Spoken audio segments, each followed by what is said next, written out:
Fala pessoal, beleza? Esse é o quarto de Cicast, um podcast criado pela Dinamite Criativa, criado para te ajudar com assuntos de design e outros assuntos que vão além do design, para que assim você possa ser um profissional completo e bem-sucedido. O tema de hoje é 80% negócios, 20% design.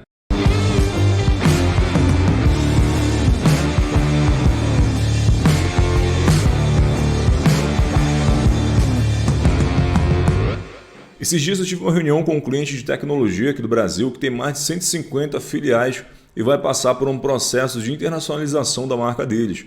Porém, a marca deles hoje não remete à tecnologia e tem muitos padrões diferentes no online e no offline, o que traz uma inconsistência muito grande e não conecta de forma eficiente.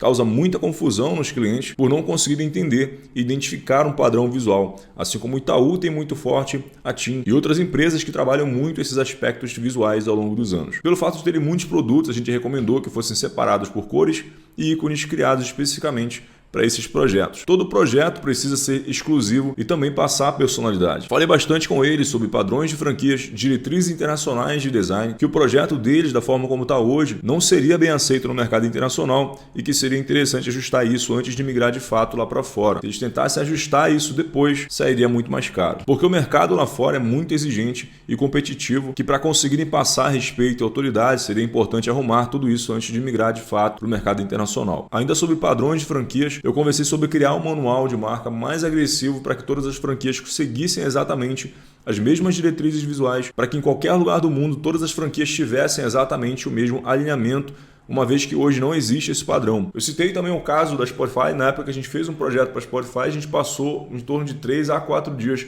para conseguir fazer toda a leitura do manual, porque a gente não poderia alterar nenhuma das formas que haviam dentro do projeto, dentro do manual. A gente não poderia criar nenhuma forma nova, diferente, nenhum padrão novo, nenhuma imagem que não remetesse às características que tinha naquele manual. As tipografias, a hierarquia tipográfica, a estrutura, os gradientes, absolutamente tudo estava muito engessado e tudo isso serve para ajudar a manter a consistência visual em vários países por várias agências que pegam aquela empresa para fazer algum tipo de projeto. Então a gente citou esse caso para eles e eles de fato entenderam. Hoje eles não têm nenhum tipo de padrão ainda. A gente conversou muito sobre negócios e empreendedorismo por quase uma hora. A gente falou um pouco sobre design também.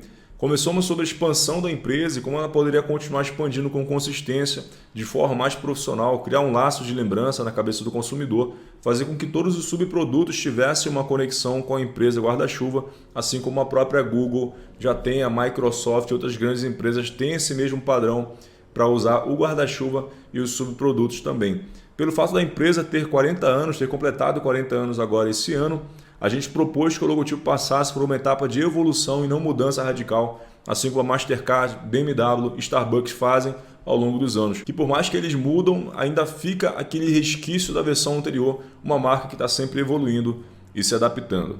Pelo fato deles perceberem que eu não sabia apenas de cartão de visita e grid, eles começaram a me levar um pouco mais a sério na reunião, que foi quando eu percebi que eu tinha conseguido passar a autoridade que eu queria, e aí sim eu entrei no assunto do tamanho do projeto.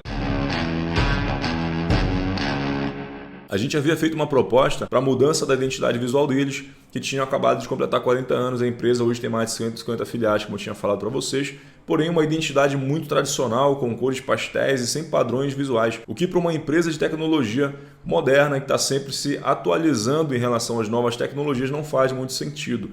Um projeto que era para ser apenas uma identidade visual básica se tornou um projeto gigante, com manual de marca completo, padronização de diretrizes visuais das franquias, criação da identidade visual da empresa guarda-chuva de todos os subprodutos também.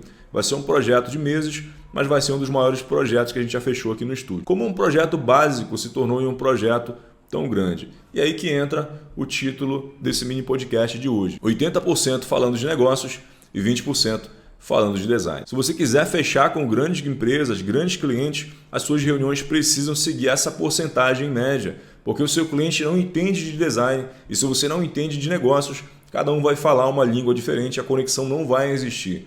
Se o outro designer conversar com ele, falar de negócios e você não, você perdeu a oportunidade de mostrar que você é bom, de mostrar o teu potencial. Porque só ser bom em design não é um diferencial, é uma obrigação. Eu já falei isso várias vezes, eu vou continuar falando em todas as oportunidades que eu tiver. E essa não foi a única vez que isso aconteceu. Eu já consegui pegar vários projetos pequenos e mostrar o potencial da empresa, falando do crescimento que elas podem ter e eu citei histórias de empresas que surgiram do nada e hoje são gigantes. Isso tudo sem falar de design, mas falando de negócios, porque o design por si só não é o único meio para que a empresa ela possa crescer. Ela precisa estar atrelada a outras estratégias como marketing e branding. Então você precisa falar de negócios também, que é a língua dos empresários. Falar de grid e Pantone pode te passar uma autoridade como design, mas para um empresário ele não quer só alguém para mexer no software para ele precisa de alguém que entenda de negócios também. Porque alguém que entende de negócios, também entende de design, consegue passar uma conexão muito maior com o planejamento, execução e a ponta final, que é o consumidor, que vai trazer o retorno financeiro para o seu cliente. Porque no final das contas, o que o empresário quer é lucro. Tudo vai levar para essa resposta.